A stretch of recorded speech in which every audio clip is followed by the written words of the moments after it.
Good morning. We are live. Very excited to be here. Big, ugly bill has passed. It's going to be signed today. It's on its way to Trump's desk to be signed at a ceremony at 5 o'clock today. So finally know this is what's in it. We're going to talk about the good. There is some good there. There really is. We're going to talk about the ugly, and then we're going to talk about the absolutely horrific. So let's dig into it.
Well, let's start on a positive note. Let's start with the good. Let's start with what we know for a fact is coming out of this bill that is a good thing. To start with, there is the no tax on tips thing that he's talked about forever. That actually made it. That made it through the bill. There's going to be no tax on tips up to $25,000, which is, hey, no, any way you slice it, that's not a bad thing. We need the oligarchs paying for shit, not the poorest people. And most of your people that work for tips are very low income. It's a good thing. It's a good thing. There's no other way to slice it. That is a good thing. Something else that actually made it into the bill that is a good thing is no tax on overtime. Well, kind of a misnomer there. It's up to a certain level. It's up to $12,500 in taxes for single filers, $50,000 for joint filers. As long as you don't make any more than about $150,000 a year, then it gets hinky there. Now, the reason that, I clarify no tax on I'll say no tax on tips, but I kind of qualify the no tax on overtime thing. Is be quite honest with you, it's who qualifies for it. $25,000 pretty much what covers almost everybody that works off tips. So I'll go along with that verbiage. No tax on tips, no tax on overtime. No, there are people that are just not going to qualify under that. And of course, it is temporary. It expires in a couple years. So there is that. I mean, it is good news. It is good news that is a tax deduction that is going to hit the meat of American society, and that is a good thing. So yeah, let's just leave it at that. Marcia Klepper, happy 4th of July, y'all. Yeah, folks, happy 4th of July. I appreciate you joining me on your holiday. Happy 4th of July. I am super glad you're here. I will not tell anybody how to celebrate their 4th of July. I will tell you this, we're not going to be doing fireworks this year. It's hard on the animals. It's hard on veterans with PTSD. We're not going to do fireworks this year. Y'all do what you want to do to celebrate your 4th of July, and I hope it's a wonderful day. Thank you for bringing that up, Marcia. I appreciate you for always being here. But yeah, happy 4th of July, folks. So, Susie, is it true that most things in the big ugly bill will not take effect for 2 years? A lot of it won't. A lot of it won't. A lot of it will. The tips, great point. I really appreciate you, Susie Q. Great question. And we'll just go ahead and stop and answer that right now. Some of it, doesn't kick in for a while. It doesn't. Things like the no tax on tips things, the way it's written, that qualifies for 2024. It's immediate. So yeah, it's kind of a mixed bag as to what will and will not qualify, and some of it, some of it again is, it is temporary. Some of the tax breaks are temporary. We'll try to flesh out some of that as we go. It's a massive bill. It deals with so many different things that it's just, we're going to talk about a lot of it today. So let's go through item to item and see if we can answer that question for most of it. Another good thing, really good thing, no tax on auto loan interest. That is a good thing. Interest rates are up right now. They're, just as Jerome Powell is doing a really good job. One of the things I screamed about in the last administration, Trump administration, was that they slashed interest rates even when the economy was doing well. It was kind of a fake. It was a really astroturf economy. It really was. They kept interest rates too low, and I even criticized Obama for this. To be honest with you, they kept interest rates too damn low when the economy didn't need it. And folks, that is one of the major tools in the toolbox when we have an economic decline. We're facing an economic decline right now. Jerome Powell has steadfastly refused to lower interest rates because when that really hits, and we're going to talk about another shoe dropped later on in the show. Stick around, folks. There's more than just the bill that we're going to talk about. There's other news of the day. One of the things is some economic news. Jerome Powell, much to his credit, has kept that tool in his toolbox. So as these very bad shoes start to drop, he's got something to work with. He's got some incentive to work with. He can start slashing interest rates. He can start making credit cheap. So yeah, kudos to Jerome Powell on that for not listening to Donald Trump. Donald Trump has desperately wanted to go back to under 1% interest rates again, like he had in the first term, because everything they're doing is just shooting our economy in the foot. And he's hoping that lower interest rates will kind of mitigate that bad policy. So yeah, kudos to Jerome Powell for sticking to his guns. It was the right thing to do. Nobody likes higher interest rates, but it was the right thing to do fiscally. Warren Benson, no tax on tips sounds good, but it's a small amount because how much is reported on their taxes? Raising the minimum wage would be much better. God, I love you people, and thank you for spending time with me. Thank you. I swear to God, I say this every damn show because y'all make comments like this. You are acutely aware of what's going on. And yeah, you're right. You're absolutely right. It is a relatively small amount of money we're talking about. A lot of people that are qualifying for this didn't have enough income. They weren't really paying taxes anyways. Many of them were, just weren't paying taxes anyways. So yeah, it's going to be a negligible, very, very small amount of money and small amount of benefit. Still a good thing.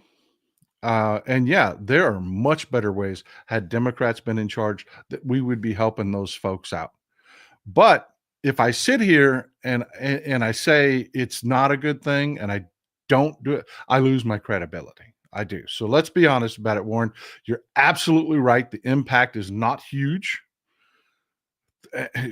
You fucking nailed it, man.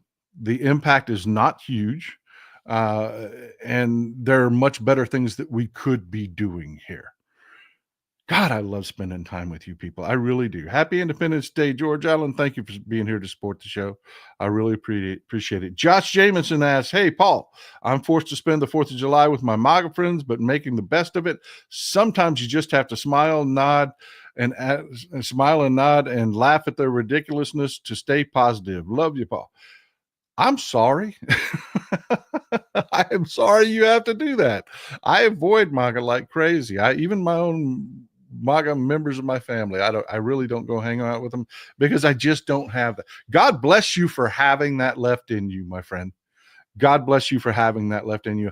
I don't. I don't have that energy. I would say things that would permanently, you know, affect relationships. So yeah, I've been avoiding those those things. Michael Z, what that damned OBB be not feeling patriotic today, but happy day off for everyone. With that I can't, Mike, I can't read, man. With that damned OBBB, not feeling patriotic today, but happy day off for everyone. You know what? Don't let them steal it from you, Mike. Don't. Don't let them steal it from you. Don't. This is the 4th of July. We love our country. Use it. Recharge. We are still a good people, despite being shown the ugliness of other people.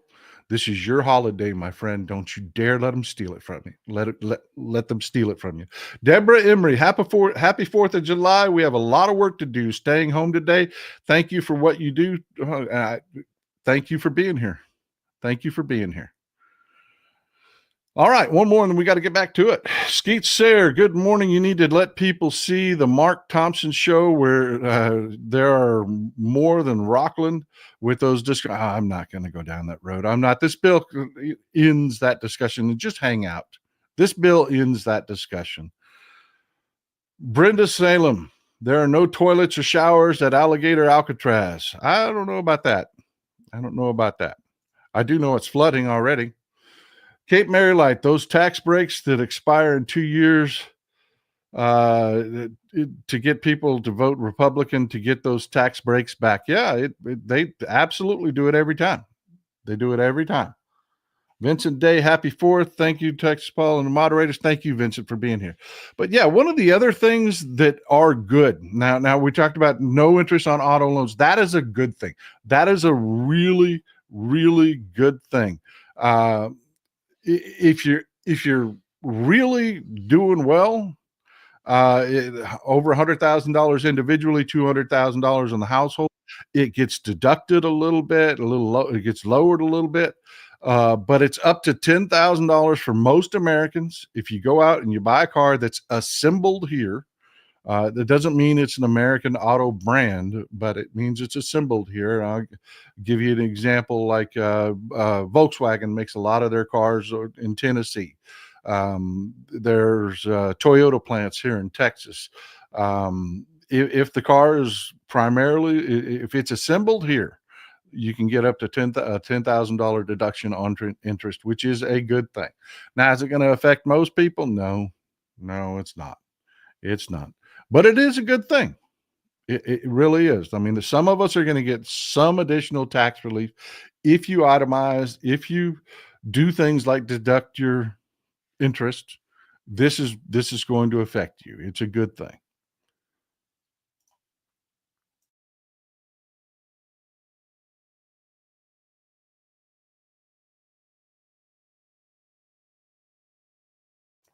Damn, I hope your coffee's as good as mine this morning. Whew, I tell you what, I am needing it. Coffee is doing a lot of lifting today, folks. It really is. Now let's be honest. You've got to be in a certain position for that auto interest deduction to really tip the scales for you. I mean, if you're sitting on the fence, it might be that little nudge that gets you going. But to be honest with you, again, I don't know exactly. I can't tell you exactly how many people this is going to affect. I really can't. I mean, think about it. I mean, are you really? Are you sitting on the fence about a car purchase? Were you looking at a car manufactured here instead of one that was manufactured overseas? There's a lot of things to start peeling layers off that onion before you get to, well, here you go. Here's your tax deduction. If you're in the $30,000 to $50,000 tax bracket, are you going to buy a new car anyways? I mean, yeah, there's a lot of people that kind of get winnowed away, for that particular tax break. But again, you can't say it's a bad thing. It's not a bad thing. It's a good thing. Randy Oliver, over 65, $6,000 tax break extra on less than 75,000. Thank you, my friend. Yes, that is another one of the wins. Thank you. God, I love that you people are so informed. I really do. I really do. Sometimes I wonder why you need me at all. I do. I mean, you really nailed it. Yeah, there's if you're over 65 for older folks, there is a tax deduction in there. Again, it is temporary. So take advantage of it while you can. But yeah, you're going to get a nice little tax deduction there, which is a good thing because that particular tax deduction is going to hit a lot more people. Randy, this one that you bring up here, that's going to hit a lot more people. A lot of these other ones that they're trying to tout, the no tips and stuff like that, they're not going to, and like I said, the car loan deduction isn't going to hit a lot of people. This one does. This does. There are a lot of people because again, we're at the end of our lives. We've saved. We've prepared for retirement. We're at the point where let's face it, your greatest earnings are in the last portion of your lives. Um, yeah, this really is helpful. It really is helpful. Just trying to be positive, folks, to start with. I really am. I want to keep you positive. It's 4th of July. I want to start you off positive because I do have some negative things to talk about, and I do apologize for that. Marianne Geisler, in a sneaky local election on our home rule, my maggot-infested Douglas County, Colorado, District 4, only about 90,000 to 314,000. Only 90,000 of 314,000 voters showed up, but it was defeated 70-30. This is amazing. Marianne, you make a great point. It's a little off topic, but it is a great point. Where the momentum is going, and where importantly it is affecting that fat, meaty part of the voting populace. We always fight to get, hey, you agree with us? Please come vote this time. We do that every election. We try to get that person that's just doesn't have their shit wired straight and they don't vote to show up and vote. This we're talking about movement of those that are already voters are definitely moving in the right direction. Again, great positive spin. Love you folks. Love you folks. Play some guitar today. You don't want to hear me play guitar, man. You really don't want to hear me. I am not Brando. I am telling you. I pick on that thing for me and my entertainment, little Buffalo Springfield, little, you know what I mean? Just stuff like that. But I am the worst guitar player you've ever met. I am. If I had to busk for a living, I would starve to death. Another good thing, Trump accounts. And yeah, they called them Trump accounts. But they are a good thing. If you have a child between 2025 and 2028, again, it expires. The federal government will open an account for you and dump $1,000 into it. You can also contribute $5,000 a year into this. Great tax deduction, great way for people to put some money away for a child. Again, a good thing that does not affect most Americans. Because let's be honest, most Americans, folks, how to say this without spinning it as negative. Most Americans are broke. They don't have $5,000 a year to put into an account like this. This is going to affect a very small sliver of society. It's going to be your upper middle class, the ones that actually do itemize, the ones that actually do, you're talking about. And then of those people, if you look at the demographic, they're beyond their having kids years. You follow me? I mean, if you're 40 years old and you finally got to the point where you're itemizing your taxes, how many people 40 plus are going out and having kids? This is not going to move the needle as far as our society is concerned. It's just not.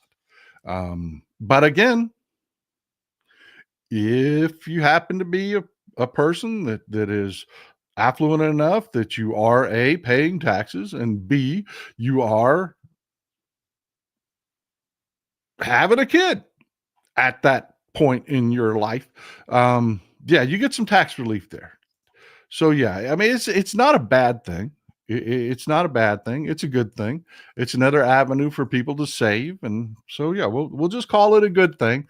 I am not going to rush out to have a kid to get my $1,000 trip bucks. I'm just not going to do it.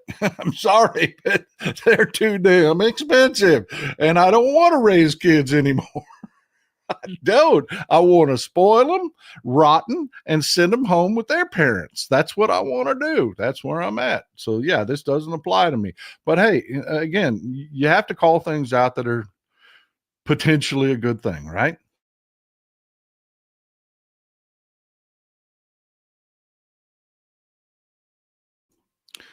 So let's talk about the bad stuff.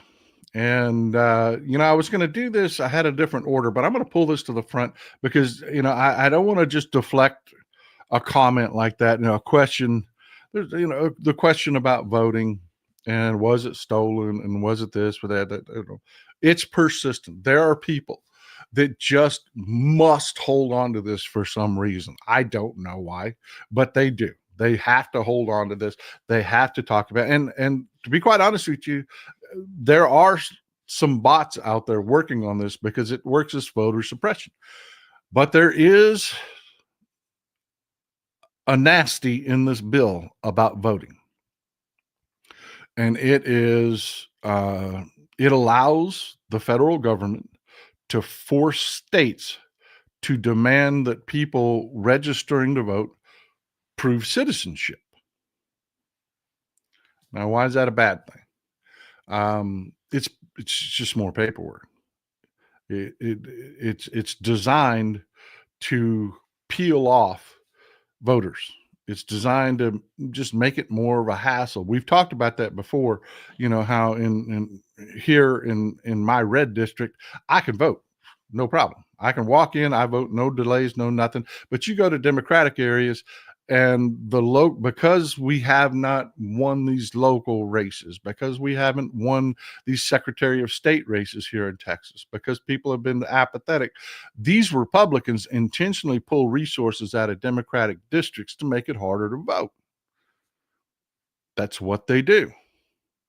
So they've made it so states have to provide proof of citizenship to register to vote. It's just one more thing on top of that. But I want to put they're not going to let us vote thing to rest. Folks, this is in the bill because we are going to vote. We just are. We are going to vote. They just know they've got a formula that works. Make it hard and people will be lazy.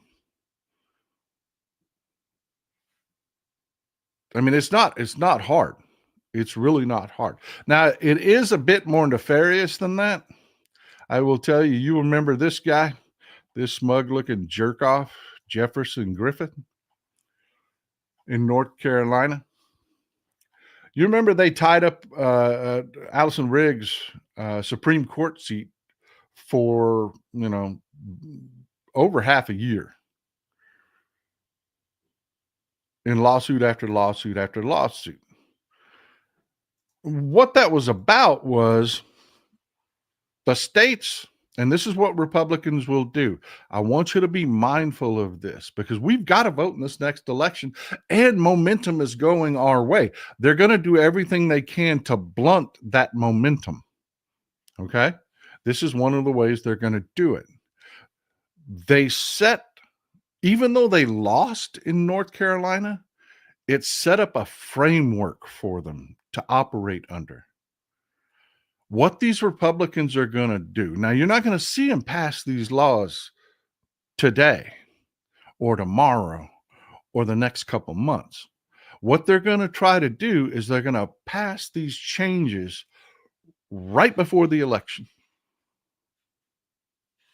And then in cases like we saw in North Carolina, they passed the changes, but the state didn't really have time to react to it. So their own ballots that they sent out did not comply to their own state laws. One second. didn't really apply to their own state laws. So it created, the state itself created a legal conflict. And old Jefferson Griffin sued to have all of those votes excluded, 65,000 votes excluded.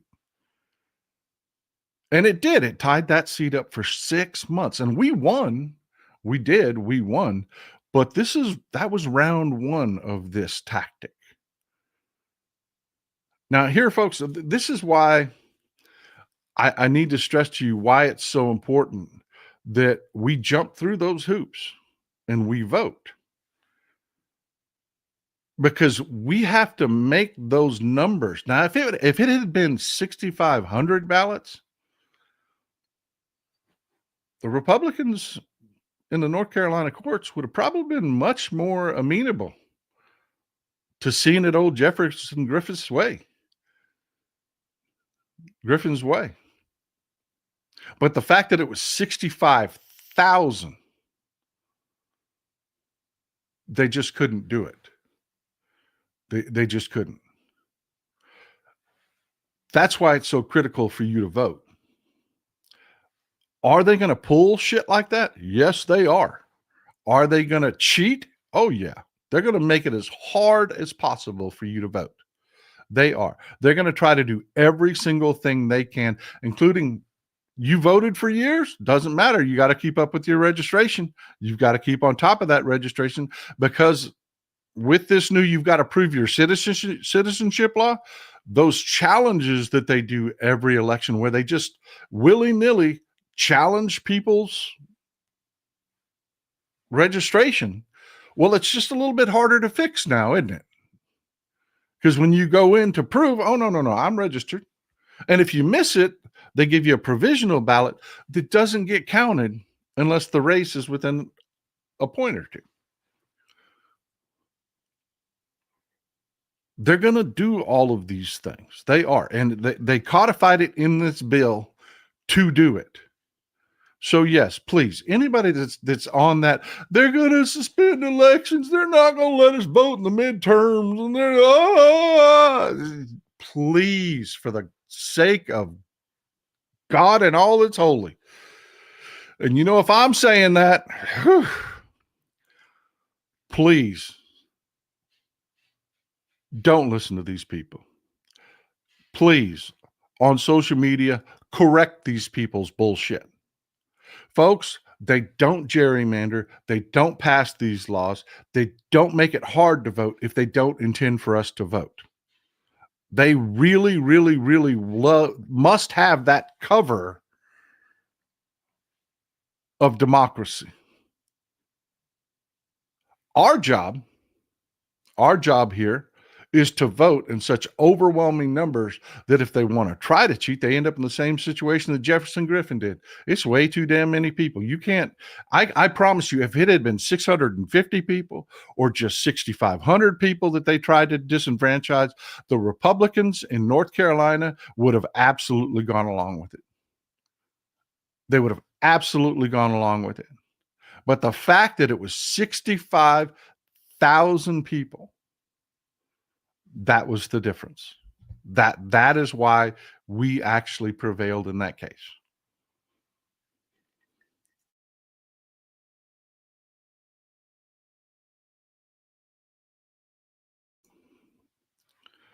Love the way you put that. Love the way you put that. Always here. I appreciate you being here. Too big to rig, too real to steal. That's it. That's how we ensure our democracy. It is 100%. So please end it was stolen, there's no point in voting and this, that, and the other. No, in those conversations, there's only one way forward. You vote Democrat, period. That's it. It's the only way forward. Now, there is some other bad news. I do want to just give some kudos to our Democratic leadership. I do. I want to call them out. Chuck Schumer used every parliamentary procedure out there to just haul out much of what was horrible in this bill. They were able to reduce the Medicaid cuts. They were able to just really, folks, this came down to the wire because of Chuck Schumer's leadership. Hakeem Jeffries did an amazing job in the House. They brought this thing up to debate started on this bill at 3:50 in the morning. They wanted to ram this through before the sun came up so that it did not hit the news cycle, so that people did not talk about what was going on, and they could get the hell out of town before somebody put a mic in their face and made them answer questions. Hakeem Jeffries stood on the floor and he spoke for 6 hours. It's called, again, another parliamentary procedure. He spoke for 6 hours using what's known as the magic minute. It is a parliamentary procedure that allows him to speak. And he stood there and he forced that vote into prime time. And God bless him for doing it. God bless him for doing it. Were they able to defeat the bill? No, because we took their power away.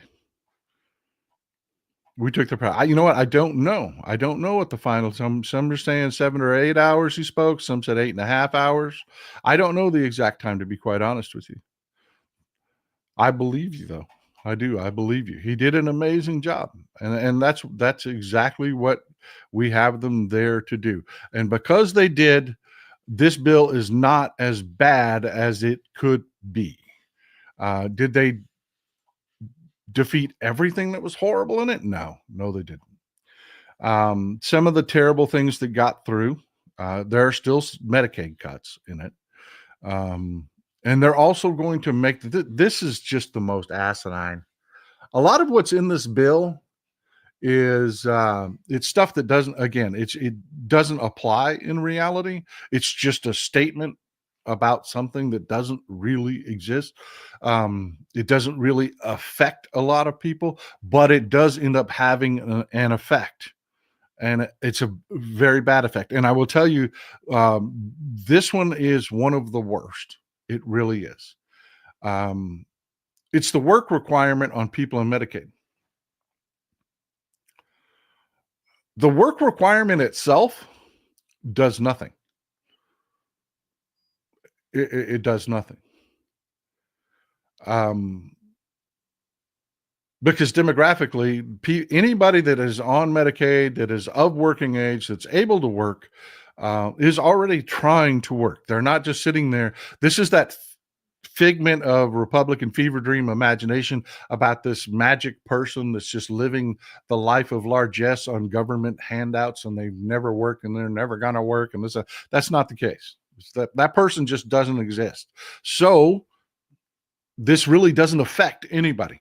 People that are on Medicaid that can work are already working. Those that can't work are still exempt.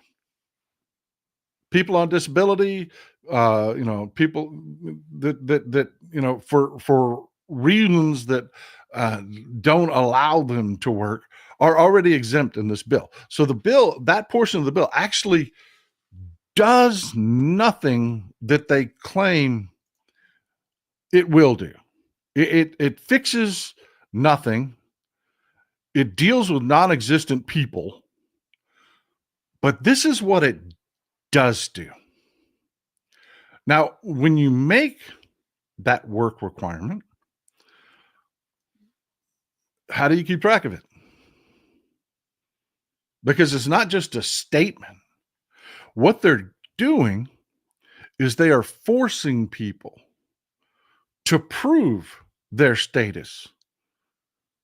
So now your grandma that's, I always use an example in the old folks home, whose Medicaid is paying for her old folks home, has to document and prove, even though it doesn't apply to her, she must document and prove monthly that, hey, I can't work. I'm not. So this is going to create a massive bureaucratic blizzard of paperwork. Now, if you know anybody that's actually been on disability, or if you know anybody that's ever, it is a nightmare to fix it if you lose your status. It is. It is just a nightmare to fix it. And it often takes 6 months, a year. So all of these people that aren't affected by this anyways must now fill out paperwork, and the government must get that paperwork right in order for them to maintain their benefits. Skeet Sarah, just like the kids playing video games in their basement argument. Yeah, no, it's crap. It is crap. It is complete crap. Now, this is really important. I want you to follow me here. You're going to ask people that, that aren't really affected by your law, that aren't a problem, that aren't the problem you want to fix, but you're going to force them to fill out tons and tons and tons of paperwork. Now, I get it. Most people hear that and they're like, they're thinking at it from the point of view of the people. Well, that's a hassle. That's a hassle. Well, and that's all true. It is. It is true. But now I want you to think about it from the point of the government. Guess what Medicaid now has to do? It's got to figure out a way to process all of this. And what does that mean? That means they're going to issue contracts to companies like, I don't know, Palantir. Somebody's going to have to keep track of all of this. Somebody's going to have to process it. This is going to become one of the worst bureaucratic boondoggles our country has ever known, because it's just creating a Mount Everest of paperwork to fix a problem that's not a problem. Now, again, there are going to be people that end up screwed on this. Somebody inputs their paperwork wrong. They forget to dot an I or cross a T or whatever. This is going to hurt people. This is going to kill people. But on top of it, it is going to create such a massive bureaucracy that it is going to do the one thing that Republicans have always, it's the garlic to their vampire. It's the silver to their werewolf. Medicaid and Medicare are far more efficient than private health insurance. They just are, which Republicans hate. They hate everything government, even if it works. Working doesn't matter. It's just government. So we got to hate it. Even though it deals with a problem that must be fixed. Medicaid deals with a problem. People that need health care, if they don't get it, it ends up costing our society much more than if we just treat them. This creates a situation where Medicaid becomes way less efficient. Way, way less efficient. And boosts their argument that, we got private insurers would do this better. It's a self-fulfilling prophecy. You want Medicaid to be inefficient, so Republicans just made Medicaid inefficient. They made it a bureaucratic nightmare. Now think about that. Everybody that gets benefits now has to send in over and over and over and over and over again mountains of paperwork to justify that they qualify from these. And yes, part of it is the cruelty to make it difficult so that they can peel people off of it that deserve it, that need it, that should get it, but aren't, because they can't handle the paperwork. Because 22% of Americans are reading at a class 1 level. 22% of Americans are reading at a class 1 level. What is a class 1 level? Class 1 level means that you have problems filling out forms, that you don't read well enough to fill out the paperwork at your doctor's office and things like that. 22% of Americans, 28% of Texans read at a class 1 level. Who needs this more than anybody? Who needs Medicaid more than anybody? It's disproportionately those people that read at a class 1 level. It's just cruel. It is a self-fulfilling, hateful prophecy to take a medical system that is more efficient than private, to intentionally slap an anchor on it to make it less efficient. This is one of the worst things that they did, people. It really is. It is one of the worst things that they did. And Lindsey Graham and Republicans are walking around to any microphone saying, well, if you want government help, what's a little paperwork? Well, it's not a little paperwork. And it affects a lot of people that can barely read. I mean, and that's a real thing, folks. Feel free to look it up. 22% of American citizens read at a class 1 level. Once again, MAGA trying to break the system. R. Hans, thank you for being here, my friend. Thank you. You're absolutely right. You're absolutely right there, sir. Under construction, the working family member, me, has to handle all of this paperwork on top of everything else they handle. Absolutely. Absolutely. That's part of the goal. That's part of the goal. That's who Republicans are. It's just who they are. Never going to make voting easy, never going to make anything in the government. They intentionally do everything they can to break government. Mike Daly, so much for Republicans being for small government, not interfering with people's lives. Yeah. Folks, we've been saying this forever. Every Republican talking point is bullshit, and they prove it. They're not about small government. They just created a bureaucratic Titanic. That's not small government. They never were small government. All of the people that told you about the Second Amendment and their Second Amendment rights and freedom and all of that, those people that were posting that shit online are on the side of the fascism. It was never a real talking point. Ever. Nothing they say is ever real. They're worthless people. They are worthless people. Who will pay to bury the? See, that's everything gets more complicated. Benaloco, everything gets more complicated. So yeah, I mean, there are some things in it that are really, really, really problematic.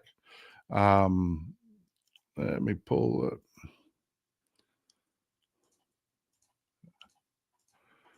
Where are you? 1 second. Hang with me. I got to find my tab.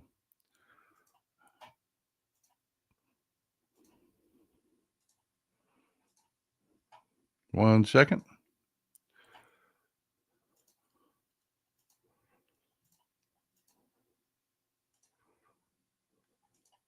All right, here we go. Let me pull this off to the side so I don't lose it again. Thank you for hanging out. Less cash means less care in rural communities.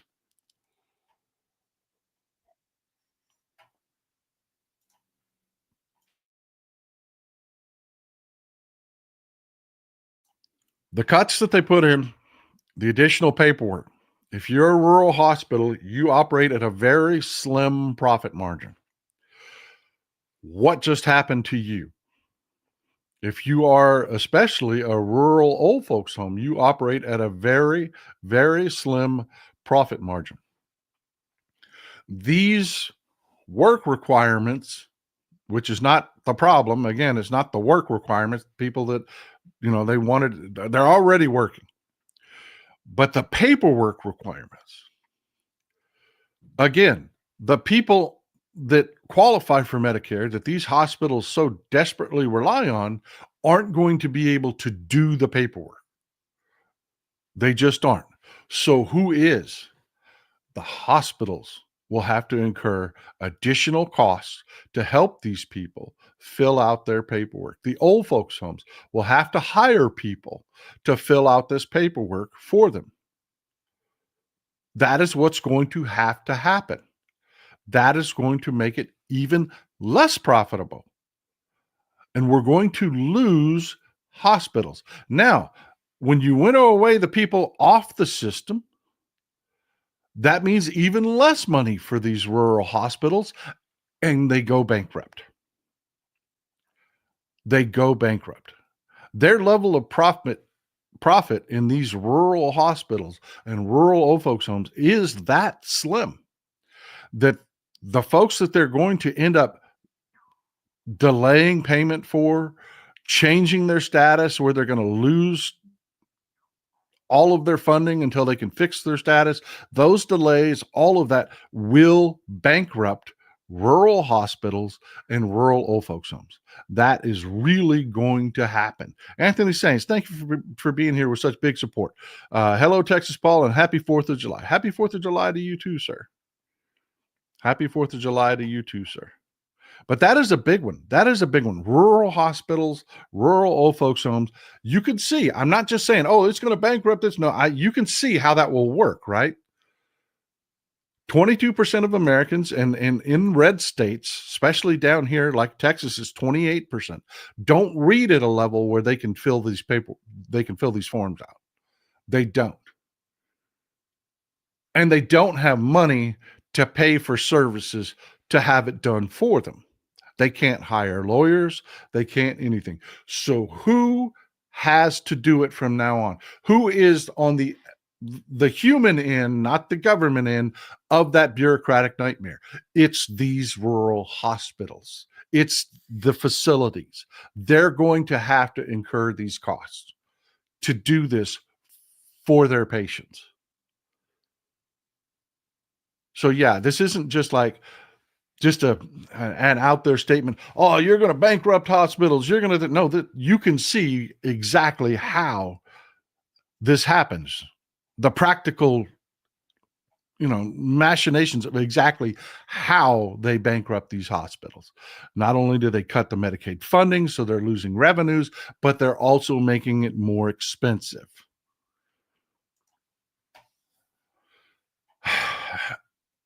Obamacare, the Affordable Care Act, again, is going to become more difficult. They've added a ton more paperwork into the Obamacare system.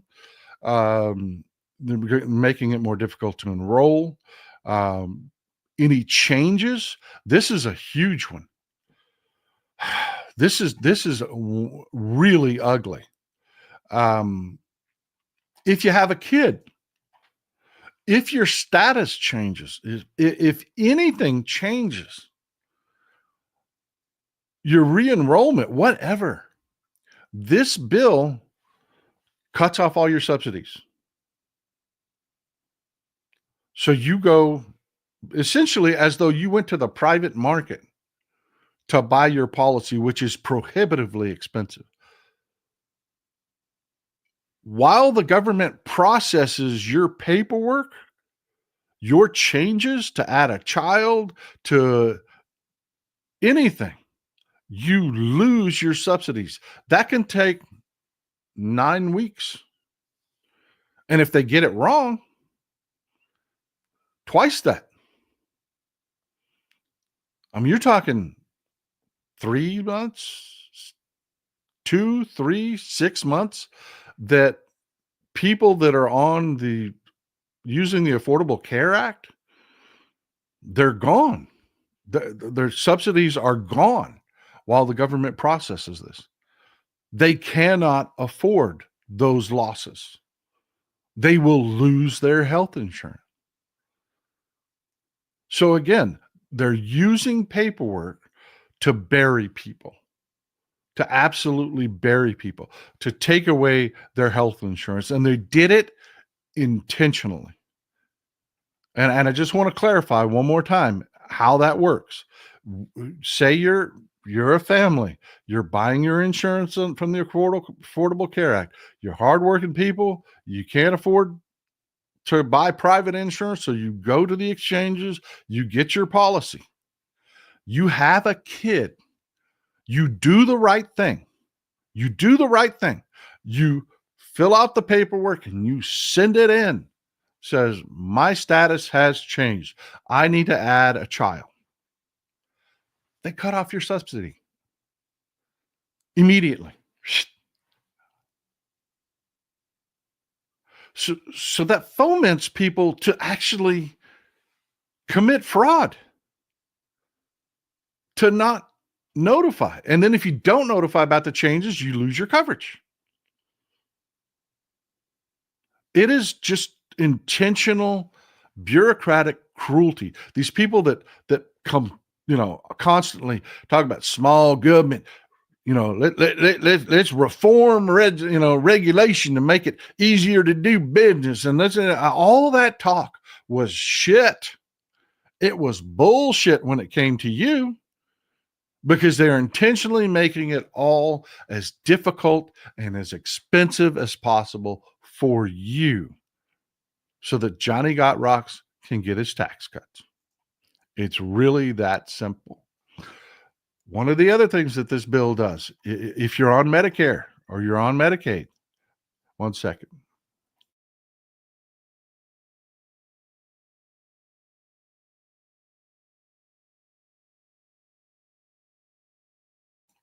If you're on Medicare, you're on Medicaid. One of the other things this bill does, fees. Congratulations, you're now in the world of fees. This bill radically ratchets up the fees you have to pay. If you're just, for you folks out there that are just on insurance, that are just not on Medicare, not on Medicaid, none of that stuff, you're just on insurance. You go to the doctor, there's a copay, right? Medicare, Medicaid has always limited those. They've been very small because the people that utilize Medicare and Medicaid don't have a lot of cash laying around. They just, again, intentionally cut the Achilles heel of a system that was working and working well. Fees everywhere. They're ratcheting up fees from, what used to be a $10 fee is now a $35 fee. And we all know folks that are already cutting their pills in half. They're already stretching everything they can because they can't afford it. Now, if they want to go to the doctor or whatever, they've got this copay that they can't fucking afford. So yeah, that is another one of the awful things that came out of this. Al York, UK OAP, sorry, but can only offer moral support. Have a peaceful Independence Day. Thank you for being here, my friend. I'm telling you, 10 pounds is a lot of money, man. It really is. 10 quid really is. I appreciate you, my friend. I really do. Thank you for supporting the show. Thank you for being part of the audience, because your perspective. One of the things that I'll say it again. I've said it before. Forgive me for saying it again. One of the things that we have that's a problem in this country is we're an isolated people. So it's easy for them to be manipulative, and it's easy for the oligarchs to bullshit people, because we don't have what you folks in the UK have. I mean, it's not a train ride to another country that speaks another language. It's just right there. It's not. Hell, it's longer for me in Texas to go to Mexico than it is for you to go to France. I mean, it's a ways, man. It's a ways. So yeah, you being here is incredibly important. And of course, the last but least, but we expected this. Immigrants that have done their paperwork, that have qualified legally, that are getting help either through the Affordable Care Act, or have actually done the work to actually qualify for benefits. It's over. It's over. You're done. You're out. You're out. You're gone. No more, nothing for you anywhere. Doesn't matter that you've lived here for 50 years. It doesn't matter that none of it matters. None of it matters. They have wanted to come after immigrants for stuff like this, and they did it in this bill. It was cruel, it's ugly, and nasty. But I wish I could say that that was the worst of it. It is not. It is not.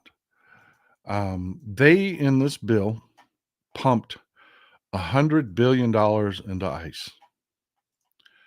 Now, just for a reference, ICE's budget is like $10 billion, and that's been boosted considerably. Um, their budget is about $10 billion. To give you just a little reference, a frame of reference, to know just how much money they just dumped into ICE. Uh, let's see, Germany. Their entire military budget is $71 billion. Their entire annual military budget is $71 billion. The FBI, their actual annual budget is about $11 billion. Jackie Reynolds, thank you for being here. We're going to find out we no longer have allies to protect us. They're working on it. They're working on it. We cannot, like Alexei Navalny said, you're not allowed to quit.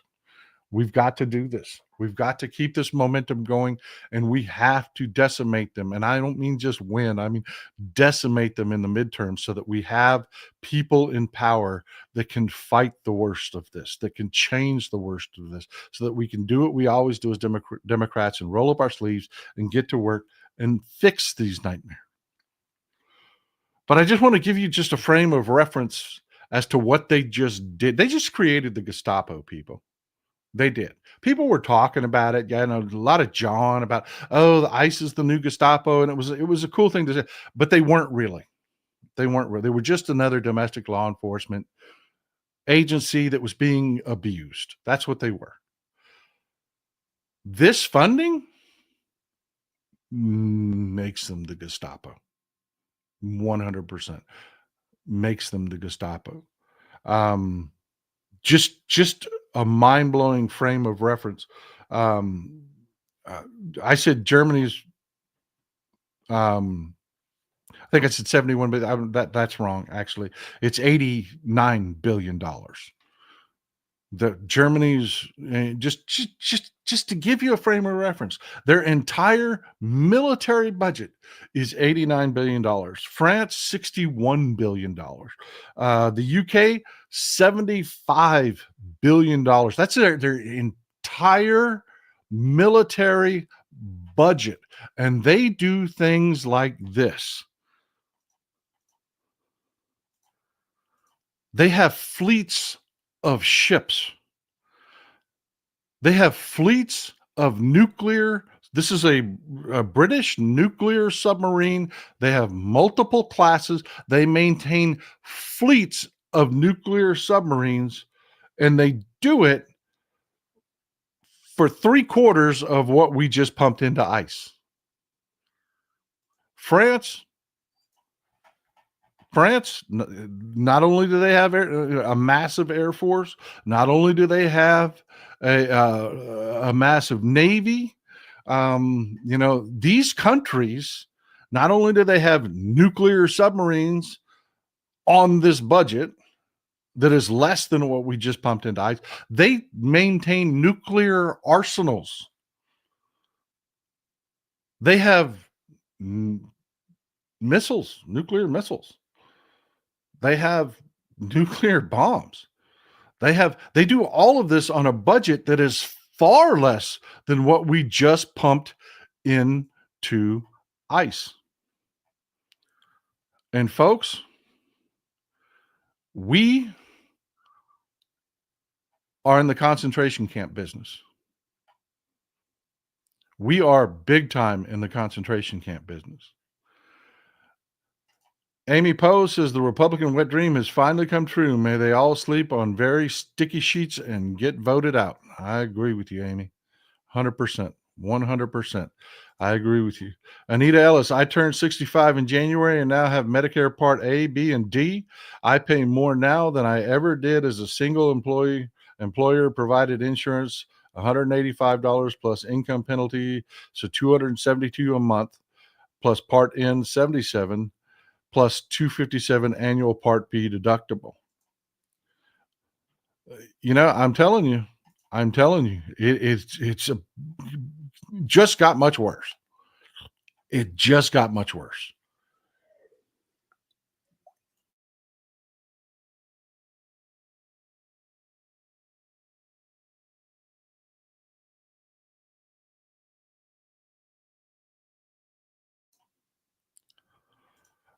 Gail Brownell concerned with reports bodies zip tied washing up on beaches. Is that why they use cargo planes instead of passenger planes, etc.? There are reports going around. I haven't talked about it because, again, it sounds like it may be one of those internet things, but flights taking off full of people they're deporting that aren't making it. They're not making it to where they're supposedly being shipped to, and then now and again, I'm going to call them rumors at this point, circulating. You know how the internet is. You know how the internet is. They could either be way ahead of the story, or this could be completely made up bullshit. I don't know. So this is not something that I have covered or talked about. But now there are reports go circulating on the internet that, yeah, bodies are washing up that are zip tied, and yeah, the insinuation is they're just chucking people out of airplanes. I don't believe that, but yeah, that's what she's talking about. That's what Gail's talking about. There are those rumors circulating. Andrew Ordonez, without the loyalty of the military, even the most scrupulous dictator is turned into a lonesome man with nothing to defend himself but his own rifle. He'll have the support of the military. He will. There are a lot of people in the military that will absolutely support just anything Trump does. Do not rely on every dissident will tell you this. There's nobody coming to save you. Don't rely on your law enforcement. Don't rely on your military. Never rely on them, because there are enough people within those organizations that are just as bad as our leader. Don't rely on them. Newest bill, fourth largest army on the planet by budget. Yeah, it is insane. It is insane the amount of money they just pumped into them. And folks, we are in the concentration camp business. They're going to reopen the facility down here in Dilley, Texas, which is south of San Antonio. They're going to reopen one that was shuttered in Leavenworth, Kansas. When I say concentration camps, I mean concentration camps. People that are in detention centers are getting due process.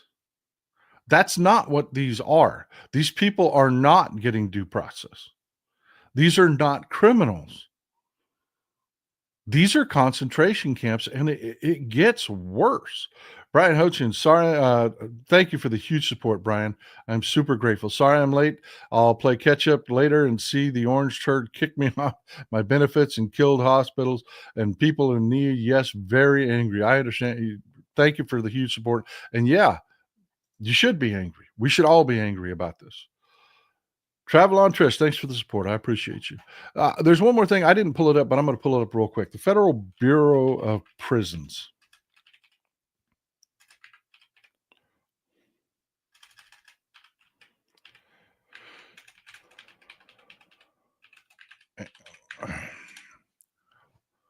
Didn't have this at my fingertips. I should have.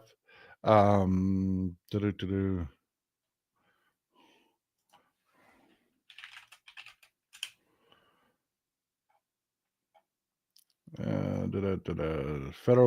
Bureau of Prisons. Somebody look up the Federal Bureau of Prisons. This is an interactive show. What is the Federal Bureau of Prisons' entire annual budget? And I just want you to compare that to what they just pumped into ICE. Somebody look it up. I don't have to delay the show. Look it up for me. It's an interactive show. I'll pull it up on the screen when you get it. But yeah, it just what they just pumped into ICE absolutely dwarfs just anything that the government does besides our own military. Mother Jones just made a list of arbitrary things to give you. Everybody's trying to give you a scale. I love Mother Jones, by the way. They are a great publication. I highly recommend them. Highly recommend them if you're looking for a good place for good information. But yeah, this one's from NAO over at Mother Jones. 343 times what Elon Musk spent to swing the 2024 elections. What they just pumped into ICE is 140 times the cost to make New York City buses free. You know, they're talking about Mamdani and his socialism and all that shit. The bullshit that's coming out of the right wing about Mamdani up in New York. Yeah. What they just pumped into ICE is 140 times what it would cost to make New York's bus transit system completely free to everybody. I mean, they got it. They got it for the concentration camps. It's 1,451 times Core Civic's 2024 net income. To give you some idea what a boondoggle this is for Core Civic and Geo Group, they are going to be the mass recipients of this. And I told you, folks, this was about the fact that they're going to pump our tax dollars into these private companies, and these private companies give almost exclusively to Republicans. Almost exclusively to Republicans. And I say almost exclusively, I believe it is actually exclusively, but I don't want to be factually incorrect, so I'm going to leave it at almost exclusively. 568 times the cost to pay all U.S. students public school lunch debt. 1,923 times the amount saved by the bill's defunding of Planned Parenthood. Think about that. What they just dumped into ICE for their concentration camps and their Gestapo, you could fund Planned Parenthoods and their medical care that they give women almost 2,000 times over. And it just goes on and on and on. The HIV vaccine program that they just killed, that is going to result in people dying and a flare-up of HIV all around the world, because these things travel. You could fund that 400 times over. It's just amazing. Just amazing. It's 8 times Rupert Murdoch's net worth. They just pumped into ICE. Just on and on and on. Again, go take a look at this. You could just see, just to get a reference of how much money this is and what it's for. And they're telling you. You know, I don't like to hear Trump talk, so I keep it down to a minimum, as little as possible. But yeah, Trump is just saying out loud.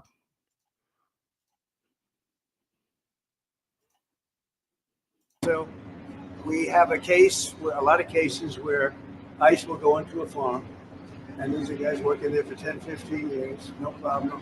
The farmers know them. We're going to put, it's called farmer responsibility or owner responsibility, where they're going to be largely responsible for these people. And they know these people. They've worked on the farms for 15 years, and all of a sudden so I have a great, Ron does, Christy does, we have a great feeling for the farmer and for others in the same position. And we're going to give them responsibility for people. And we're going to have a system of signing them up so they don't have to go. They can be here legally. So we have a lot of cases where. Now, did you catch that last part? He's not talking about exemption. Let me see if I can just isolate that last part. Signing them up so they don't have to go. They can be here. Signing them up so they don't have to go. And we're going to have a system of signing them up so they don't have to go. They can be here legally. Did you catch that? They're going to go arrest these immigrants. They're going to bring them to the concentration camps. And then they're going to turn around and issue them out as labor. They're going to have a system for signing them up so that you can take those people and use them as labor. That's a concentration camp, people. That is a concentration camp. Stephanie Underland, thank you for being here. Happy Independence Day to you too as well. I mean, they're saying it out loud.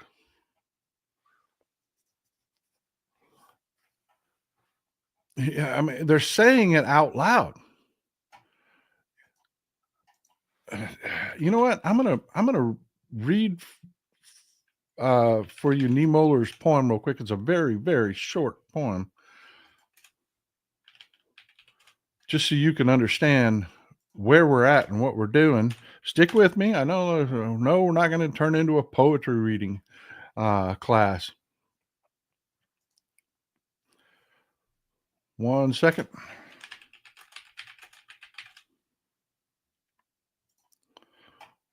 Martin Niemöller was a pastor. First, they came for the communists, and I did not speak out because I was not a communist. Then they came for the socialists, and I did not speak out because I was not a socialist. Then they came for the trade unionists, and I did not speak out because I was not a trade unionist. Then they came for the Jews, and I did not speak out because I was not a Jew. Then they came for me, and there was no one left to speak out for me. Folks, that poem was not written and intended to only be about Nazi concentration camps and what they were doing in World War II Germany. He wrote that poem because it applies every time. First, they came for the trans people, and I did not speak out because I was not transgender. Then they came for the immigrants, and I did not speak out because I was not an immigrant.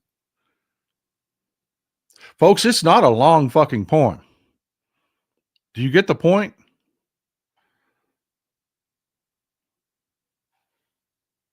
It's the Volkswagen plant in World War II. She's talking about they used labor to fund to run their war machine during World War II. Yeah, absolutely. Do y'all get the point? Niemöller's poem was not meant to be just about his time. The concept of it applies everywhere. And it's not a long poem, folks. And we're already 2 lines in. We're already 2 lines in. And they just fully funded the privately run concentration camps that will kick back to you. They'll take your tax money and they will kick back to Republicans and fund them forever. This is just in your face, sucking the blood out of our government for the Republican Party. This is abusing our people. It's using them for slave labor. So I just got a note here. The Federal Bureau of Prisons annual budget for 2025 was $8.3 billion.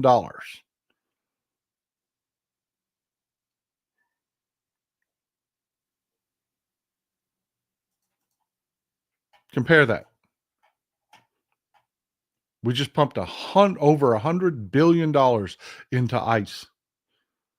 The Federal Bureau of Prisons' entire budget is $8.3 billion. Every facility, every paycheck, every bit of food, everything is $8.3 billion. Do you get the scale of why this is not about deportation? Folks, they said they want to deport 1 million people. Just math that. A single billion is 1,000 million. So, okay, 1,000 for each individual. But they didn't give 1 billion. They gave well over 100 billion. But to make the math easy, we'll just say 100 billion. 100,000 per deportation. $100,000 per deportation. That math don't math. You're spending more than countries that maintain navies, air forces, nuclear submarines, nuclear arsenals. You're spending more than that. You're spending $100,000 per deportation. Let's just be generous and say there's nothing nefarious to it, but that's just how much it's going to cost them to do this. How stupid is that? You're taking people that are paying taxes, that are contributing to society, that are working in jobs and living the American dream, that are a net positive, and you're going to spend $100,000 per person just to wreck their lives, just to move them out of the country, and they are overwhelmingly not criminals. Are you seeing this? Is it coming home to you? Cantissa Hood says Neuralink chips to track them. ICE 1 in 10 of the BP. No, there won't be Neuralink chips, I promise you. We're going to talk about Trump and Elon here in a minute. Pavlon 01, it was never land of the free. As much as I love my country, we fought for this country, ideals. We ain't done yet, are we? No, we are not done yet. No, we are not done yet. We have much, much left to do. Much left to do. And I'll just address the whole Elon thing real quick. The Neuralink thing. No, that's not going to happen.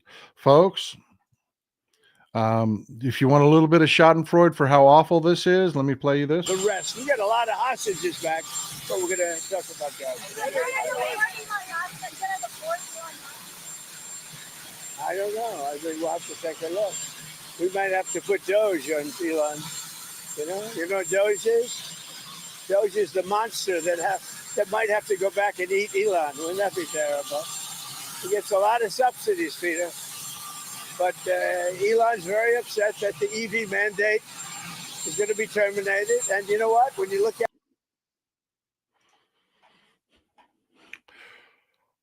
now, what that's all about is Elon's cutting off his money to the Republicans, but they don't need him anymore. They just shoved $100 billion that's going to go primarily through companies like Palantir, Geo Group, and Core Civic. They don't need Elon's money anymore. And Elon doesn't want to do, this is how people are like, oh, billionaires are so smart. And this, no, they're not.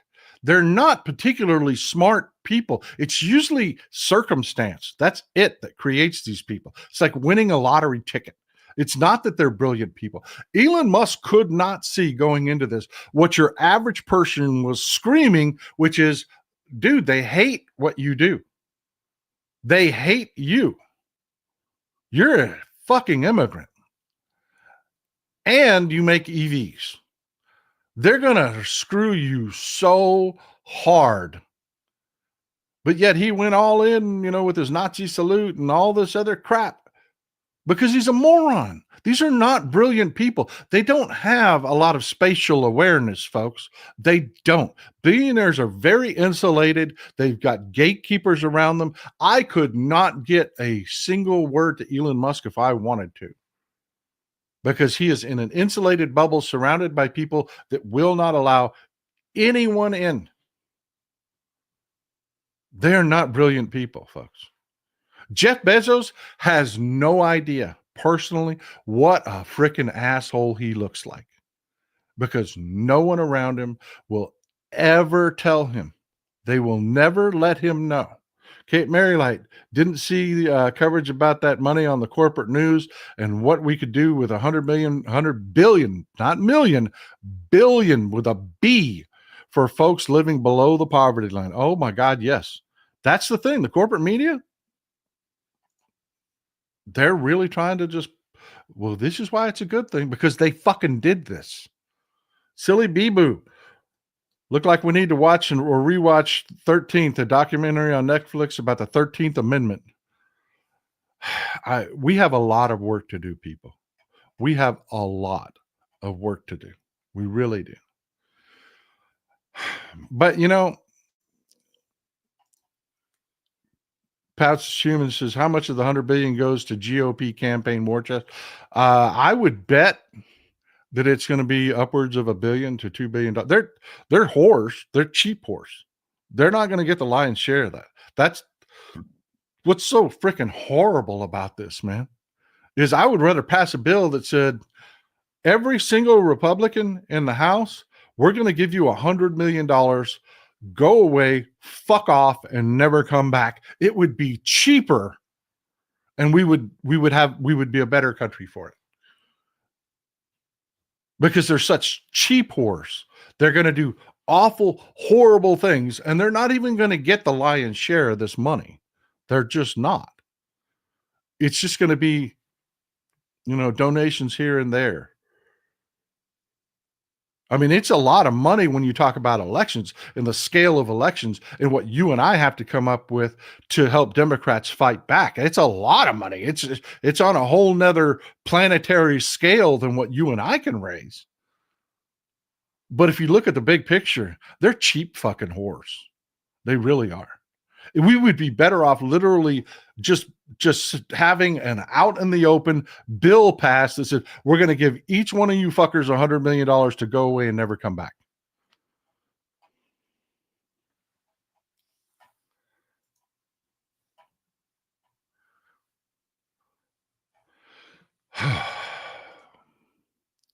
Somebody asked about Social Security.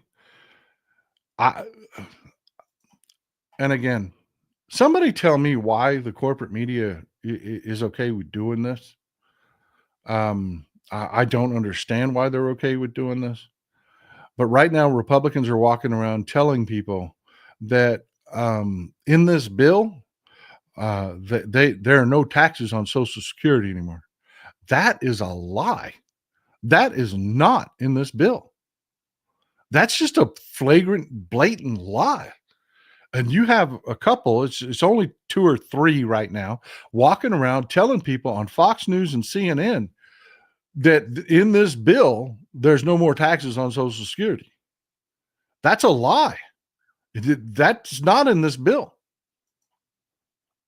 Yes, Social Security income, you did not get any breaks in this bill.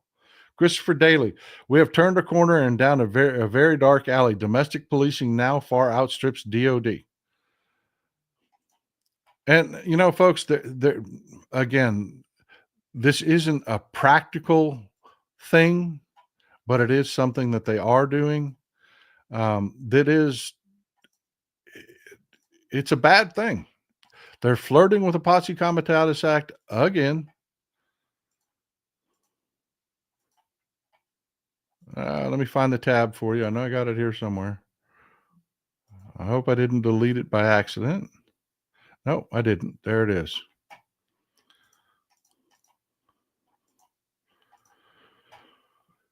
Yeah, they're going to do this thing again because they really want the news coverage. They want this to be the news cycle.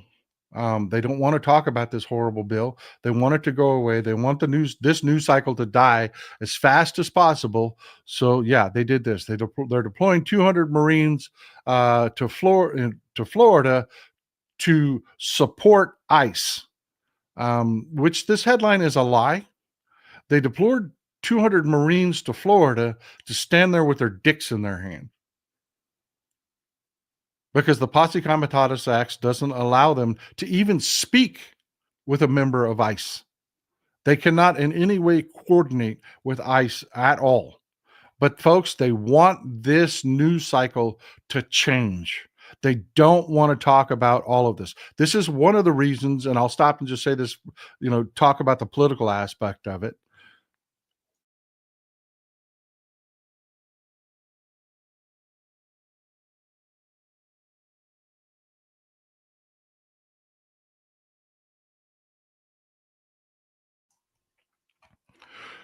Folks, they did this in this one massive bill for a reason, because it is just too much to talk to. They know a news cycle only lasts so long. People's attention only lasts so long. So we talk about these things and then they go away like a fart in a hurricane. And they're trying to help it along by doing that. They're going to send 200 Marines to Florida for no reason. They aren't going to do anything. They're going to stand around and sweat. That's it. But there's going to be so many people on social media. Oh my God, the Marines have been deployed with the ICE. They are. They're going to do it. They're going to do it. And it's going to just help usher what's important to talk about out of the news cycle. Glenn Kaneko, Trump said that about Social Security in his talk in Iowa, so media repeats it, but then he'll say anything true or not. Yeah, he gave a speech. I'm not going to do it. I'm not going to play it. I hate hearing that man talk. That's just all you're getting out of me. That's all I can take. But yeah, he had another one of those farce rally things, and where we talked about, and he said that. He said they're not taxing Social Security. That's a lie. That's just a lie. That is not in that bill. Roger de Uper, hey, got to be one of my Canadian friends. The lion's share of the ICE budget will be embezzlement by Trump and his sycophant cabinet, in my humble opinion. Yeah, there's going to be a lot of grift in there. There's going to be a lot of grifting. Well, we just learned that the Secretary of Sadism, Stephen Miller, is deeply invested in Palantir, who is going to be a huge benefit of this $100 billion. They're doing it in broad daylight. They're doing it in broad daylight, folks. And the corporate media is just the worst, folks. I know, and I apologize if it gets tiring. I apologize if it gets old. Bike Daily, Paul, are the no taxes on tips still for cash? No. It's anything that what you just did is considered a tip. So no, it's not cash only. Zone first the transgenders, then the journalists, then the judges, then finally Democrats. Yeah, that poem ain't a long poem, folks. It's not. But this is what I'm talking about with the corporate media. I'm sorry if I beat this horse too much, and I apologize. Let me know if it gets tiring, but it's so enraging to me to see it happening in real time every single day. Cecilia Coleman, how do we keep this bill at the top of the conversation? I'm going to do everything I can, folks, to do that. You can help that out on social media. You can help that out by commenting on social. You make statements. I'm not saying blow me up on I'm not trying to be self-serving here. You keep it in the conversation on social media for as long as possible. It will die. It will. There's no way to keep it on the floor. Look at Signalgate. They're still using private cell phones and Signal, and nobody talks about it, but it's still happening. And I guarantee you something horrible will come up. Something horrible, like, I don't know, Trump's giving his personal cell phone number out to just willy-nilly people, and anybody can hack that cell phone, and it's the president of the United States. So yeah, but this is what I'm talking about with the corporate media. This is what I'm talking about, folks. How Tech's bold bid to curb AI lies fell apart.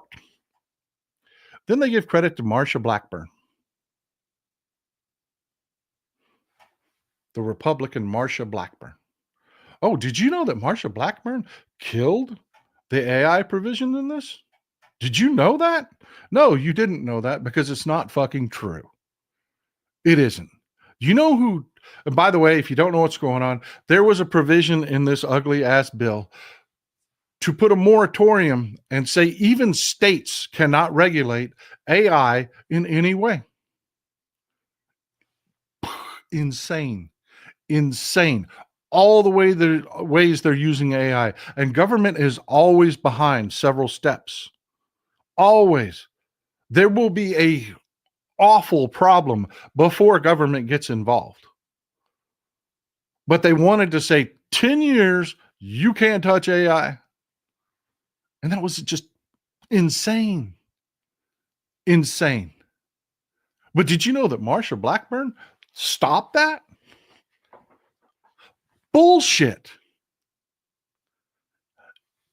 Every Republican or every Democrat in the Senate voted and stopped that. It was the entire Democratic Party stopped that. But they tell you this one Republican that voted with them, that's why. No.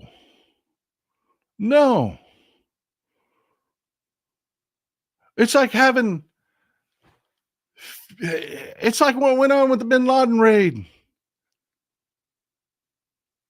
You had dozens of people involved, but the media is like, one guy did it all. This bullshit. They pander to these Republicans all the damn time. Your Democrats fought their asses off and got a lot of really bad shit taken out of this bill. And I promise you, the corporate media will tell you none of it. None of it.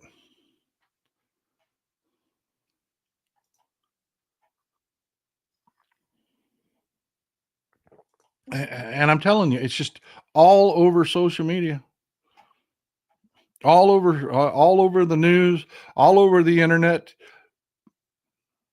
They're portraying it as though Marsha Blackburn rode in on a horse and saved the day, and that's bullshit. It was the Democratic Party that voted to the man to kill that. Colleen Sarah, watch Adam Mockler's video this morning about Trump's presser at the death camp. Haven't seen it before. It's insane. Yeah, there's a lot. I will not play a lot of footage. So if you want to see that, go ahead. But people are reiterating what I've been telling you for a long time. Trump's brain is pudding. It is pudding. He really looked bad down there.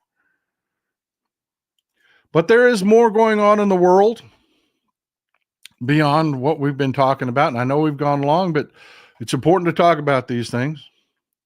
Talking about the corporate media, we'll keep on that theme. Oh my God, did you hear? June jobs report reveals U.S. added 147,000 jobs in June. Unemployment dips. Oh my God, that is fantastic. That is just amazing. It would be so freaking incredible if it was mildly fucking true.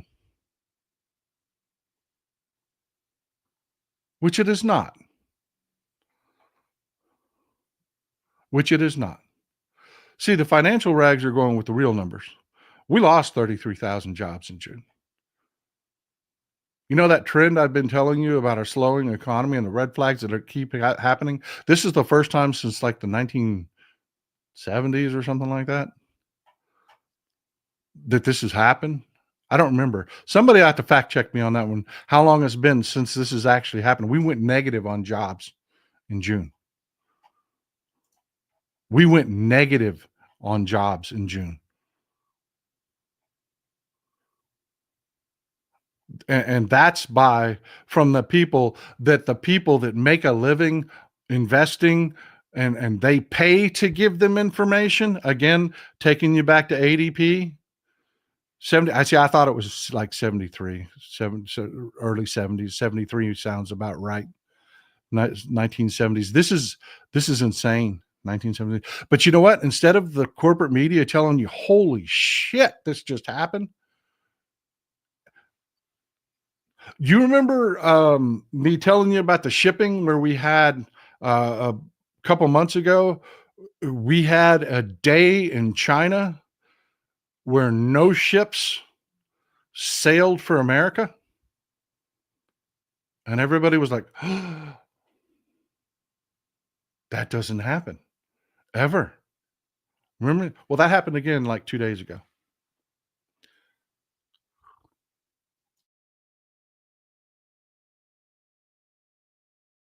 Man, I hope your coffee's as good as mine. I really do, folks. You're going to need it. This is also happening. You've got to go to places like the Brookings Institution. If you go to the corporate media, half of them will say the exact opposite of this. Half of them will tell you the truth, but they, again, come up with that wordy bullshit. This is from Brookings, folks, the Brookings Institution. I don't know how easy it is for you to read. You watching on the phone will have some difficulty, so I'll read it for you. The dollar has fallen sharply in recent weeks and is down 11% so far for the year. Now, you folks are above average. You folks know things. You people are well aware.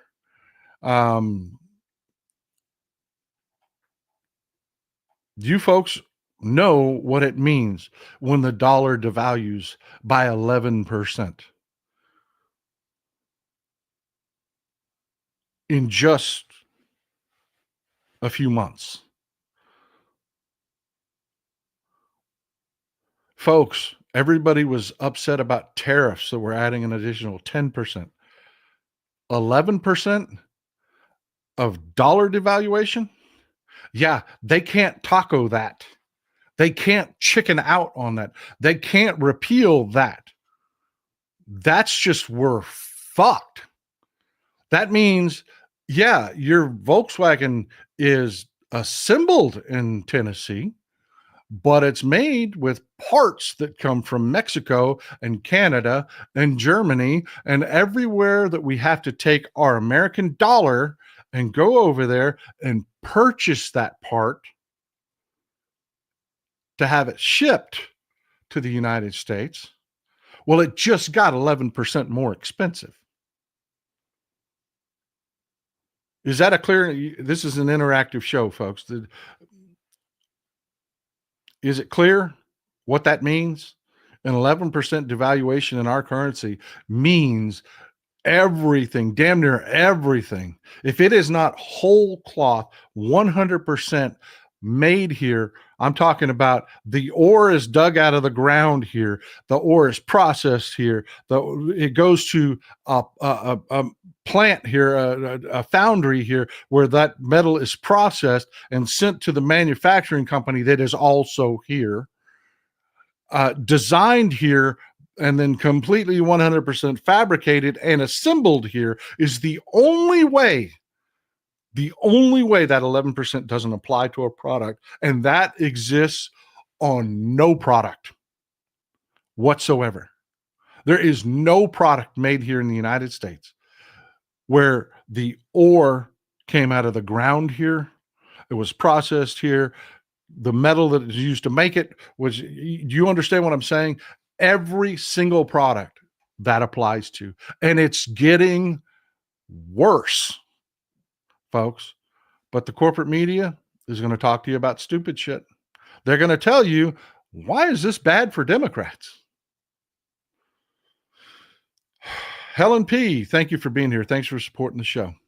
Now I want to throw an I told you so out there. Do you remember me talking about, hey, we really need to vote for Democrats because Republicans cannot handle what's coming in the real estate market? There is a massive correction coming our way in the real estate market. We have to elect Democrats because they're the only people that will be responsible going forward. And because Republicans are irresponsible, because the Trump administration is run by incompetent people, that market correction is going to be really, really freaking bad and can chain react into the economy and cause another collapse like we saw in 2007, 2008, because they're so freaking incompetent. Do y'all remember me talking about that? Well, yeah. It's here. Prices are plummeting, and not just in Texas.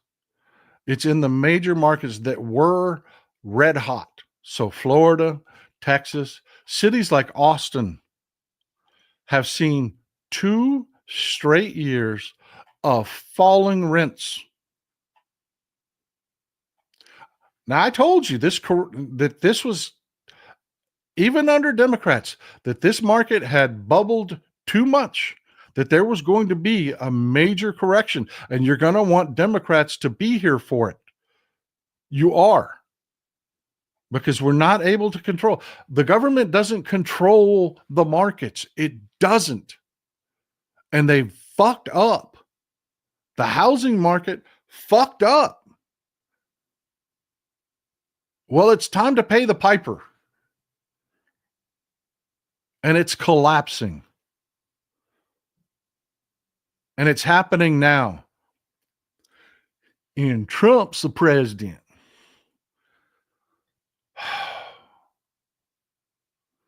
Sorry, I wish I had better news there, but there is not but it's going to be okay.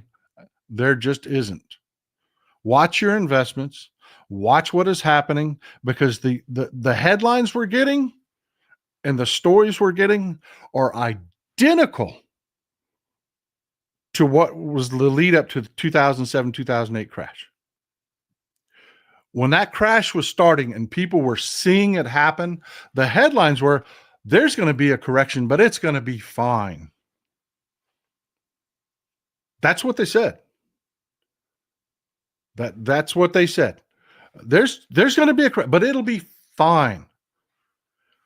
3 months later, oh shit, IGC and everybody, ING is going to go bankrupt, and oh my God, where did Lehman Brothers go? Oh my God. Same exact people. And they're doing it again. I'm telling you, I have been watching this forever because of the politics involved. I am telling you, we're going to see another crash. We're going to see another crash. The Trump administration does not want problems like this. Their answer for problems like this is, la la la la la la la la la la la la la la la, it's not happening. La la la la la la la. Find me the Fox News article that says this isn't happening. It's happening. And they're doing nothing. They're doing nothing. This happened. The EPA has suspended 104. It's actually 144 employees who have been suspended so far because, and I want you to know just exactly what a big deal this is for employees to do this. Employees in these federal agencies don't do this.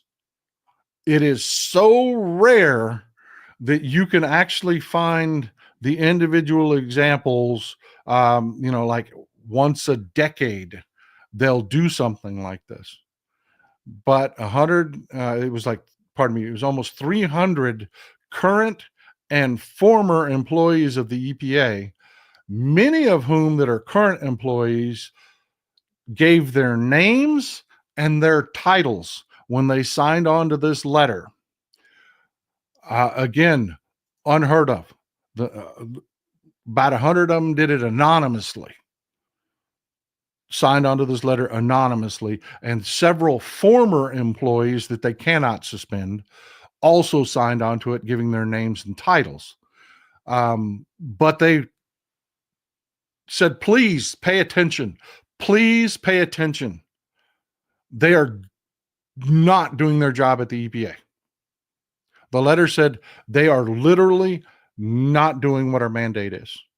There are clear cases of pollution.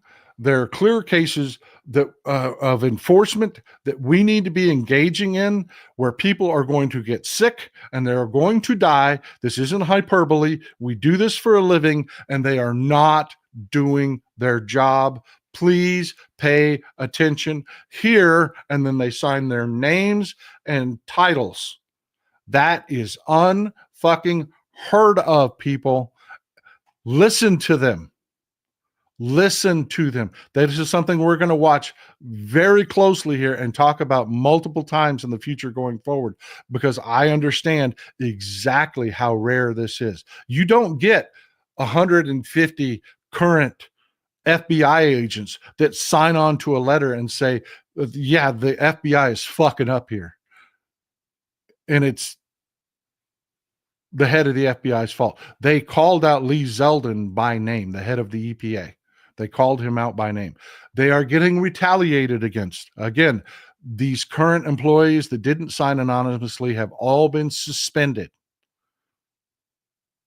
So yeah, we're going to keep following that, but you need to be aware. So when you get somebody on social media or your family or your MAGA friends that say something stupid like, oh, the election was stolen, we're just not going to get to vote. Shut the fuck up. Tell them, shut the fuck up. We are going to vote. We have to vote. When your MAGA relatives say, oh man, you just need to sit back and enjoy your tax cuts, it's going to be great. Shut the fuck up. Housing prices are plunging. We're having a 2007 again. Shut the fuck up. You don't know what you're talking about.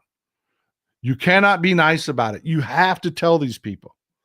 Even though the bill passed, keep bombarding your GOP Congress members with your protest. Absolutely. Absolutely. Make them pay. Use this as a gigantic sale to keep that momentum going.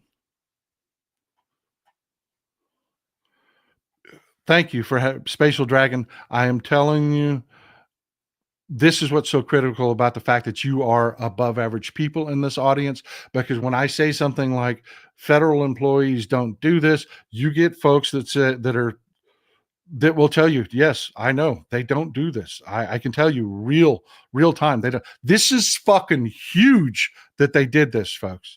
It really is. Now, I'm going to save the worst story for last. So let me just get on with this. Trump called Russia again. Remember, he was going to peace in a day, all that stuff. It was, I know you're not fucking talking to me. I know you're not talking to me. Brother, I'm not going to call you out personally, but if that was meant for me, you are in the wrong place. I'm sorry. Airbnb, if it wasn't meant for me, I'm sorry for calling you out like that. Airbnb and others are losing big money. They are. That is what is driving these crashes. You're going to see possibly a bankruptcy at Airbnb. You had tons of billionaires going out, taking their extra cash, buying up real estate to have Airbnbs. And now they can't cover the bills because they're not making money on those Airbnbs. They're paying those mortgages every month. And the numbers of listings are exploding. MLS listings, houses for sale are exploding all over the place. And the corporate media is running articles. It's a great time to buy that beach house. It's a great time to buy that beach house. The prices are coming way down. Sellers are really flexible. Instead of telling people the market is fucking crashing. The billionaires have pulled the ripcord and they're trying to get out. And they're using their corporate media that they own to try to keep you buying while they're bailing. Yeah, that's really happening real time right now.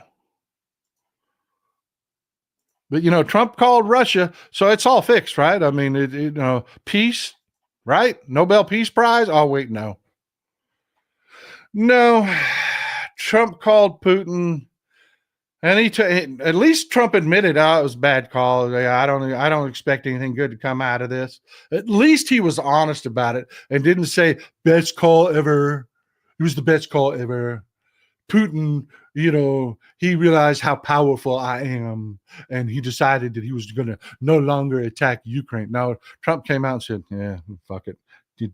Yeah, bad call. Yeah, nothing. Don't expect anything.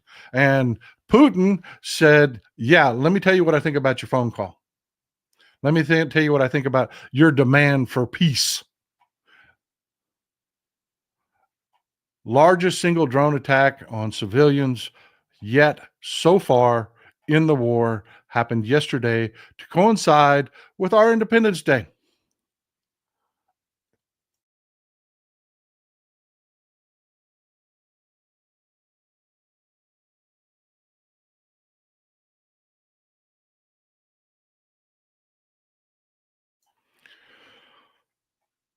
Yeah.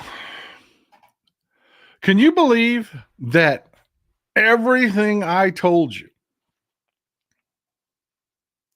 none of it is the worst news of the day? None of it is the worst news of the day. What I'm about to tell you is making me sick.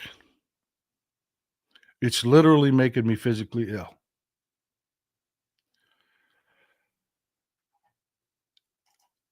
Mr. Knudsen, thank you for always being here, sir. Thanks for coming in with the huge support. It's a lot of kroner. Say happy birthday to my father today. He's 74 years old. Love him so much. He's still my hero and always will be. Take good care of your parents. Tell him I said happy birthday. Happy birthday to you, sir. I appreciate you being here and raising such a good son. I am grateful for you. Thank you for being here, and I hope you have a wonderful birthday. And your birthday coincides with our Independence Day, sir. So we will be celebrating, and I will think of you this afternoon. Silly Bee-Boo, the sellers will be destroying their homes, smashing sinks, destroying walls before putting them on the market like they did in 2008. A lot of these homes are going to sit empty and be exactly that, just completely vandalized. They are. Folks, this isn't going to seem, you're going to hear it and you're going to go, huh, oh.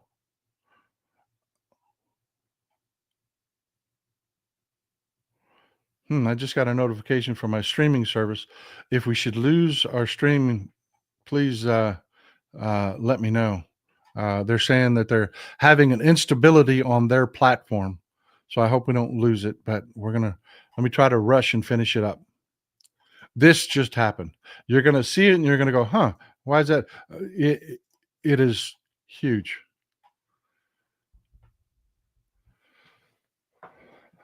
Folks,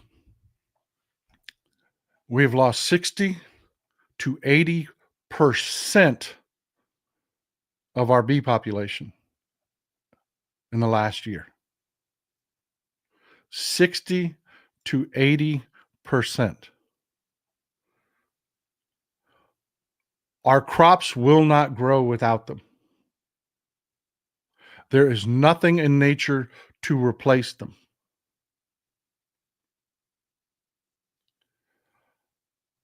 This is huge. This is your food we're talking about. This is beyond global warming. And there's no fix for it. There's no fix for it. They're saying this year's coming losses are going to be in the range of 80 to 100%.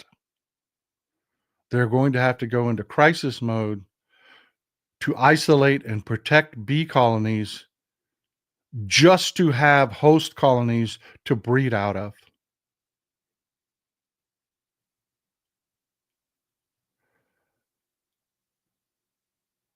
We utilized pesticides foolishly,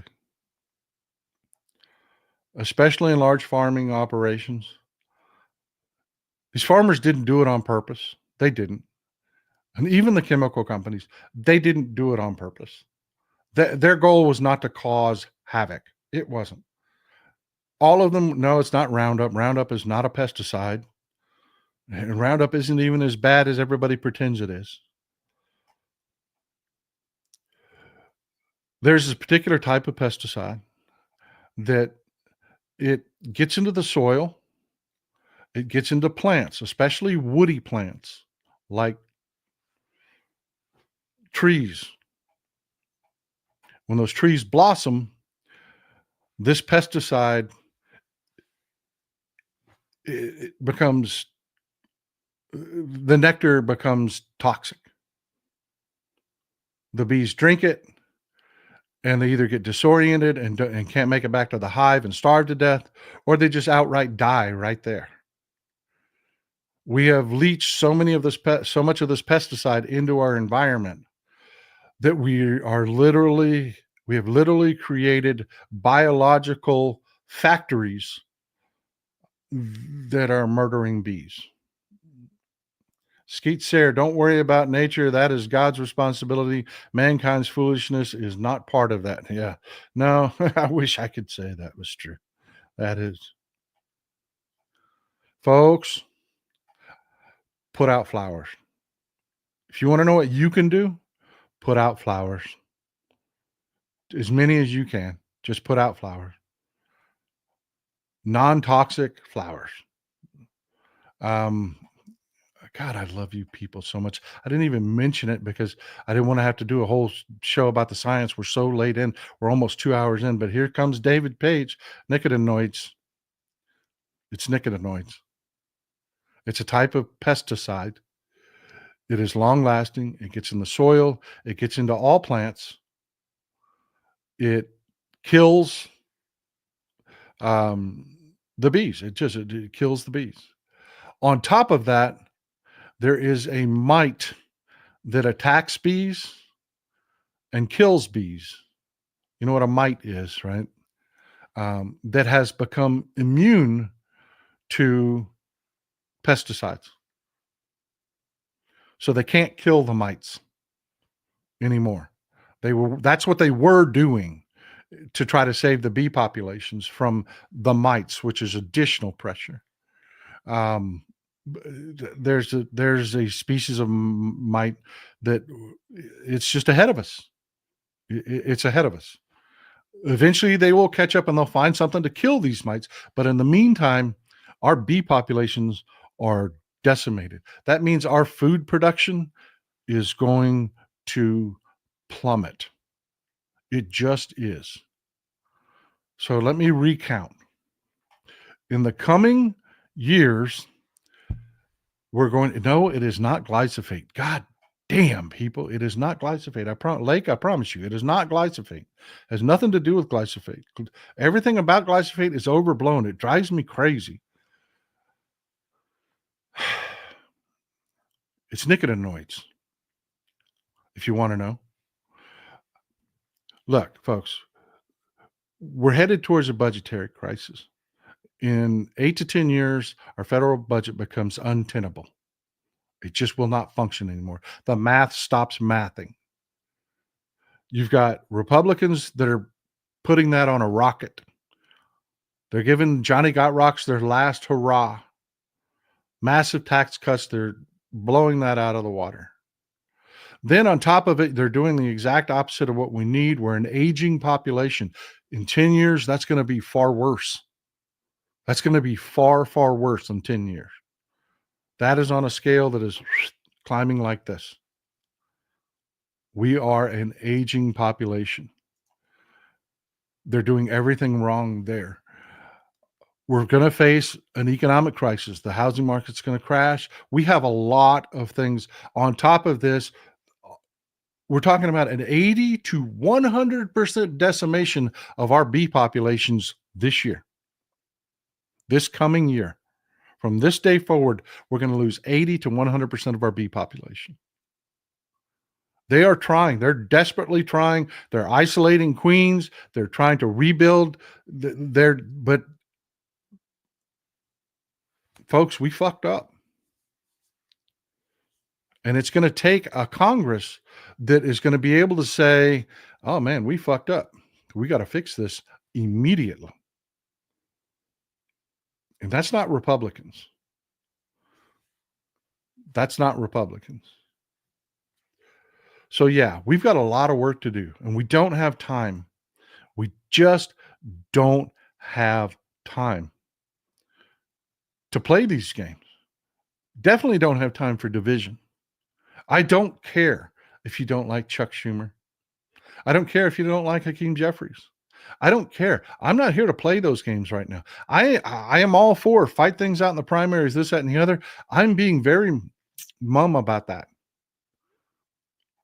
Because I'll tell you, folks, I'm fucking scared. I'm not scared about the Republicans. I see what they are. It's a smash and grab to steal all they can and leave and drop this flaming bag of shit in our laps. I see it for what it is. I'm really scared that some of these problems we may not be able to fix. And what does that future look like for my kids? Amy Manuel, my whole front yard is bluebonnets and cornflowers. Now it's horse mint and lantana. Bees and butterflies love it.